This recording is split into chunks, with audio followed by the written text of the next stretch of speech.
معروف علينا حنا المغاربه كنوجدوا الخليع من العيد الكبير حتى العيد الكبير، وكيبقى عندنا طول العام. كاين اللي كيوجدوا بلا عيد الكبير، كيوجدوا باللحم ديال البقري. ودابا راه قريب العيد الكبير ان شاء الله، وانا عاد غادي نوجدو معكم. لانني الصراحه ما كنتش ناويه نصوروا وما مصوراش المرحله الاولى من الخليع، ولكن بسبب صحاباتي اللي كان جمعني بهم غير الفيسبوك، ودابا علاقتنا ولات ما شاء الله، ولات شي حاجه اكثر من الفيسبوك. ما كنقدروش يدوز شي نهار وما نهضروش مع بعضياتنا. كنوجه لهم تحيه كبيره، خصوصا الاصغر متتبع ديالي اللي هو معاذ. فبالنسبه للمكونات ديال المرحله الاولى غنكتبهم لكم لاني ما مصوراش، وخالتي هي اللي كتشرملات وقاداتو. غنحتاجوا القزبر يابس اولا القزبر حبوب مطحون، الكمون البلدي، الملحه، الثومه، الخل والزيت. كنخليوه حتى لاخر مرحله. كنقطعوا اللحم ديالنا شويه كبير، كنشرملوه حتى كنبغيو نشروه، عاد كنديروا ليه الزيت، كنيبسوه في الشمس واحد 4 ايام ولا 5 ايام على حسب الجو ديالكم. عاد كنجيبوه كنغسلوه ونقطعوه، وكنزيد ليه 2 كيسان ديال الماء و2 كيسان ديال الزيت. كنديرو فوق النار حتى كتبدا تصفر الصفاره، وكنقص عليه حتى الاخير على نار مهيله. كنخليه يطيب واحد ثلث ساعه على حسب اللحم ديالكم. المهم ما تخليوش يفوت فيه الطياب باش ما يجيكمش بحال مقلي. صافي بعد ما درت اللحم يطيب، هنا عندي نص كيلو ديال الشحمه، لانني عندي كيلو ديال اللحم. لان ديك الشحمه الا غتحافظ لينا على داك اللحم ديالنا اولا على الخليع. هنا بعد ما طاب شوفوا كي كيجي ماشي يابس، كيجي رطب. بالنسبه للشحمه انا طحنتها في الهاشوار وكندوبها حتى كتذوب وكنصفيها. نتوما ما بغيتوش تصفيوها ما تصفيوهاش باش تخلي لكم هذاك اكريش في الاخر. انا كنصفيها على ود دوك الجليدات ودوك الخيوط اللي كيكونوا فيها، ما كتعجبنيش ما مصفياش، ضروري خصني نصفيها. وانتم ما بغيتوش ما تصفيوهاش.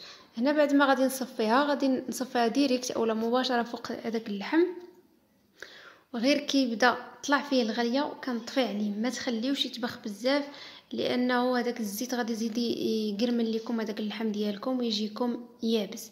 هنا بعد ما صفيت هذيك الشحمه كنخليه غير كتبدا تطلع فيه الغليه وغادي نطفي عليه.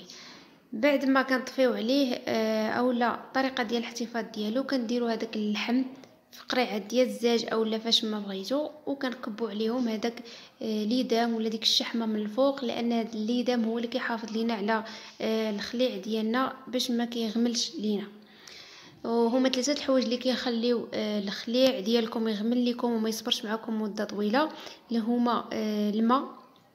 يعني اللحم ديالكم الا بقى فيه الماء ما نشفش، و الا خليتوه عريان يعني هذاك اللي دام ما كانش من الفوق مغطى لكم اللحم ديالكم. وثالث حاجه هي القرعه، خاصها تكون محكمه الاغلاق باش ما يدخلش ليه الهواء ويغمل لكم. يعني فين ما تهزوا الخليع ديالكم ضروري تخليو داك الليدام من الفوق.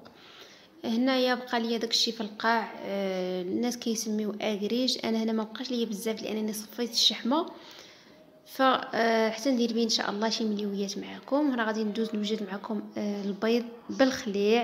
هذا الشيء كامل هاد الخطوات درتهم على ود صحاباتي، لانهم قالوا لي صور لينا الفيديو ديال الخليع واخا المراحل ما كاملينش. هنا كديروا طويجين ولا مقيله حتى كتسخن، وكديروا في هذاك الخليع ديالكم ما كديروا لا زيت لا ملحه لا والو، راه كلشي فيه. صافي كنزيدوا البيض، وفي الاخير كديروا ليه الكمون وكتاكلوا البيض ديالكم بالصحه والراحه. انا هنا غير مع التصوير، وهنا راه تزلح ليا الخليع تبرزط. ما درتش الكمون في الاخر، غير نسيتو. ضروري ديروا الكمون في الاخر باش يجيكم بنين وحتى داك اللي دام ما يضركمش بزاف. المهم كيكون هذا هو الخليع ديالنا. بالنسبه لطريقه الاحتفاظ انا كنحتفظ به غير في الثلاجه لتحت، زعما ماشي في الفريغو، غير في الثلاجه. كيبقى مده طويله غير هو غطيوه مزيان. وكيوصل الفيديو ديالنا النهايه ديالو. كنتمنى نكون شرحت فيه جميع التفاصيل ولبيت طلب لصحاباتي الله يحفظهم ويخليهم ليا. وكنقول لكم الى لقاء فيديو جديد مع وصفه جديده باذن الله. مع السلامه.